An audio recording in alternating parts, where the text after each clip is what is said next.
J'aimerais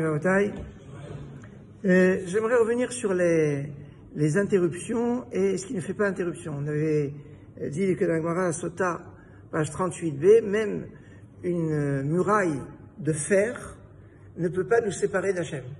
Alors juste, je voudrais faire une petite précision. Féomechitsa shel barzel. C'est-à-dire quoi? C'est une muraille qui est en fer, qui nous empêcherait d'être en connexion avec Hachem. C'est que, souvenez-vous que pour construire le Beth Amikdash, le temple, ou pour le Mizbeach, l'autel, on ne pouvait pas utiliser de fer pour couper.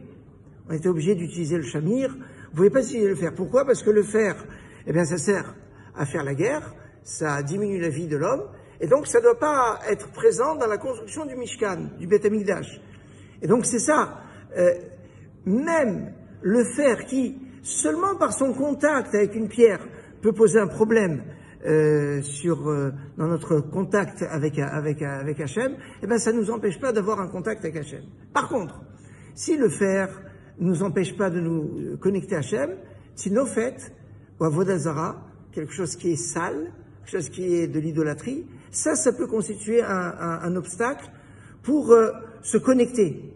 Alors maintenant, dans cet esprit, et pour aller un peu plus loin dans cette connexion, il y a un point où il y a une autoroute de connexion, et on ne s'est même pas posé la question, est-ce qu'il y a tinofet, il n'y a pas tinofet? C'est quoi?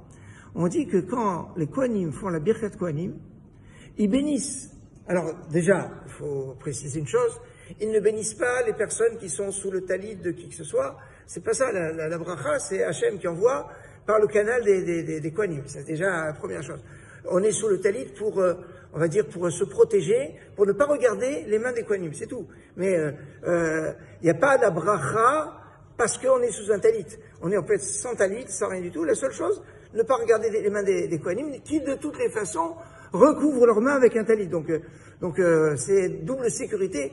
Donc c'est pas ça. Mais non seulement il y a pas besoin d'être sous un talit pour être béni, mais même si on n'est pas à la synagogue, on est béni. On nous dit que A'am Shebesadot, le peuple qui est dans les champs, sont bénis par la Birkat Kohanim. Quand les Kohanim font la bracha, c'est toutes les personnes qui sont en face. Et là on ne s'est pas posé la question, mais peut-être il y a Tinofet, peut-être il y a avodah zara, peut-être il y a quelque chose qui est sale entre la synagogue où les Kohanim font la bracha et les gens qui sont dans les champs. On n'a pas dit ça. La bracha, elle va à l'inonde, sans aucune limite et sans aucune interruption. Et ça donne la puissance de la bracha. Alors juste une petite pression, parce qu'on pourrait dire, ah bah si c'est comme ça, on n'a pas besoin d'aller à la synagogue, puisque de toute façon la bracha automatique. Alors on dit, pourquoi Am Shebesadot? Pourquoi on n'a pas dit les personnes qui sont à la maison? On a dit, c'est les personnes qui sont dans les champs. C'est parce que c'est des personnes qui travaillent et qui ne peuvent pas venir à la synagogue parce qu'ils sont à nous.